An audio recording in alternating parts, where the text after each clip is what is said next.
શું તમે પણ એ જ રેગ્યુલર ફ્લેવરવાળા સ્ટફ્ડ પરોઠા ખાઈને કંટાળી ગયા છો? તો આજે બનાવી લો આ એકદમ જ અલગ ફ્લેવરના વડાપાઉં પરોઠા. એક વખત જો તમે આ રીતે બનાવીને આને ટેસ્ટ કર્યા ને તો ચોક્કસપણે તમે આના બંધાણી થઈ જશો અને વારંવાર આ વડાપાઉં પરોઠા તમે જરૂરથી બનાવશો. અને પરોઠાનો 100 ગણો સ્વાદ વધારતી આ વડાપાઉંની ડ્રાય ચટણી બનાવીશું, જે બની જશે ઝટપટથી ચણાના લોટ વગર જ. તો ચલો રેસીપી શરૂ કરીએ. તો સ્ટફિંગમાં એડ કરવા એક પેસ્ટ રેડી કરીએ. તેના માટે 10થી 12 લસણની કળીઓ એડ કરીશું મિક્સર જારમાં. સાથે જ મીડિયમ તીખા 3 મોટા મરચાં લીધા છે.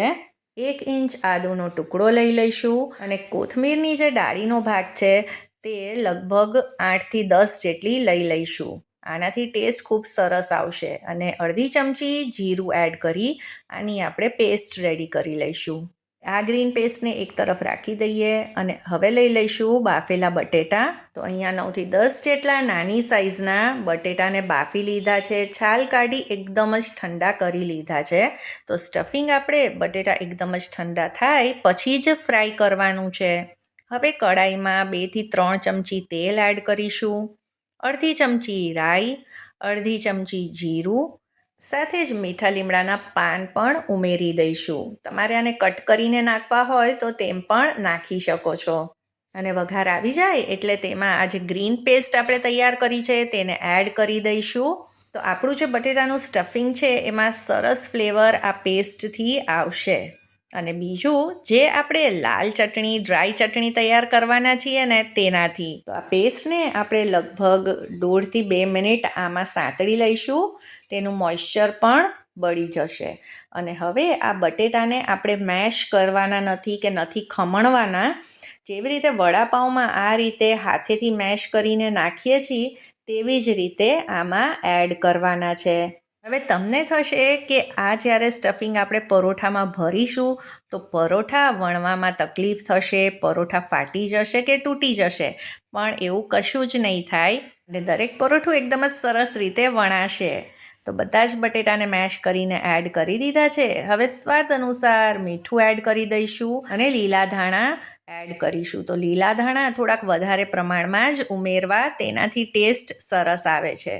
આને આપણે સહેજ મિક્સ કરી લઈએ એટલે બટેટા નીચે ચોંટે નહીં. અને હવે આમાં ફક્ત આપણે 5 ચમચી જેટલો હળદર પાવડર ઉમેરવાનો છે. આમાં બીજા કોઈ પણ મસાલા નહીં આવે. તો પણ એકદમ જ ધમધમાટ ટેસ્ટી ને મસાલેદાર બને છે આ પરોઠા. તો બસ હવે બધી જ વસ્તુઓ સરસ રીતે મિક્સ થઈ ગઈ છે. તો હવે આપણે ગેસની ફ્લેમને બંધ કરી દઈશું. આપણું આ સ્ટફિંગ તૈયાર છે. હવે આને એક બીજા વાસણમાં કાઢી લઈએ એટલે આ એકદમ જ ઠંડુ થઈ જાય. કેમ કે આ એકદમ જ ઠંડુ થાય પછી જ આપણે પરોઠા તૈયાર કરવાના છે. ગરમ સ્ટફિંગ ભરીશું તો પરોઠા તૂટી જશે. હવે સ્ટફિંગ ઠંડુ થાય છે ત્યાં સુધી આપણે આ પરોઠા માટેનો પરફેક્ટ લોટ તૈયાર કરી લઈએ. તેના માટે રોટલીનો ઘઉંનો લોટ લઈ લઈશું. તો અહીંયા હું 2 વાટકી લોટ લઈ રહી છું. આ એકદમ જ પરફેક્ટ માપ છે આજના સ્ટફિંગ માટે. ચપટી મીઠું ઉમેર્યા પછી આપણે આમાં થોડું થોડું પાણી એડ કરતા જઈ આનો આપણે સોફ્ટ લોટ બાંધવાનો છે. હવે આમાં મોણ પણ નાખવાની બિલકુલ જરૂર નથી. અને આમાંથી આપણે રોટલીનો જેમ લોટ તૈયાર કરીએ છીએ તેવો જ એકદમ જ સોફ્ટ લોટ બાંધી લઈએ. અને શું તમે હજી સુધી ફ્લાવર અને મૂળાના સ્ટફ પરોઠાની રેસીપી ચેક કરી કે નહીં? જેમાં સ્ટફિંગ એવી રીતે બનાવશું કે બિલકુલ પાણી નહીં છૂટે અને વણવામાં પણ બિલકુલ ફાટશે કે તૂટશે નહીં. બાળકોને ભાવે તેવા મકાઈ ચીઝ પનીર પરોઠા, પાલક પત્તા ચાટ, આવી ઘણી બધી રેસીપીસ છે. જરૂરથી ચેક કરજો અને લિંક ડિસ્ક્રિપ્શનમાં આપી દઈશ. આપણો સુપર સોફ્ટ લોટ તૈયાર છે. ઉપરથી 1 ચમચી જેટલું તેલ ઉમેરી લોટને તેલથી કોટ કરી લઈશું અને પછી તેને ઢાંકીને રેસ્ટ કરવા માટે મૂકી દઈશું લગભગ 15 મિનિટ માટે. એટલે તે સરસ રીતે સેટ થઈ જાય. આ લોટ તૈયાર કરવામાં લગભગ 1 ગ્લાસ જેટલું પાણી વપરાણું છે. તો હવે આ વડાપાઉંમાં વપરાતી ડ્રાય ચટણી તૈયાર કરી લઈએ. તેના માટે પેન ગેસ ઉપર રાખી દઈશું અને 2 મોટી ચમચી જેટલું સૂકું નારિયેળ એડ કરી દઈશું. આની જગ્યાએ તમે ઝીણું કે મોટું નાળિયેરનું છીણ પણ લઈ શકો છો. સાથે જ 2 મોટી ચમચી જેટલા સિંગદાણા છે. તો મારી પાસે ફોતરા વગરના સિંગદાણા હતા તે જ છે. તમે જે રેગ્યુલર ફોતરાવાળા આવે છે તે પણ લઈ શકો છો. અને 1 મોટી ચમચી સફેદ તલ એડ કર્યા છે. સાથે જ 12થી 15 જેટલી લસણની કળીઓ ઉમેરી દઈશું. લસણ વગર તો આ ચટણીમાં ટેસ્ટ જ ના આવે.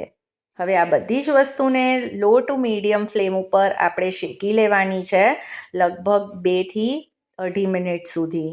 આ ચટણીને તમે શેક્યા વગર પણ તૈયાર કરી શકો છો, પણ આ રીતે જો આપણે શેકી લઈશું તો લાંબા સમય સુધી સ્ટોર કરીને રાખી શકાય છે.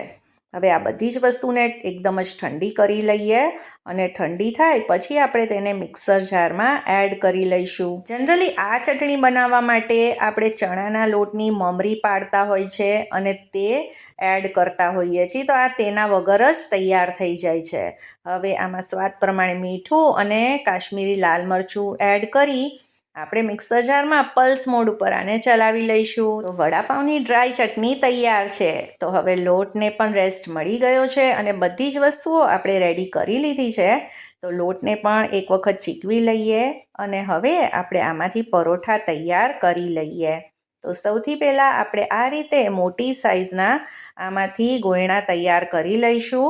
આમાંથી આ રીતે 7 મોટી સાઇઝના લુવા તૈયાર કરી લીધા છે. હવે તેને ડ્રાય લોટથી કોટ કરી હાથેથી પહેલાં આ રીતે સ્પ્રેડ કરીશું અને આમાંથી એક મોટી સાઇઝની રોટલી તૈયાર કરવાની છે. કિનારીઓને પાતળી રાખતા જઈ આપણે કિનારીથી જ વણવાની છે.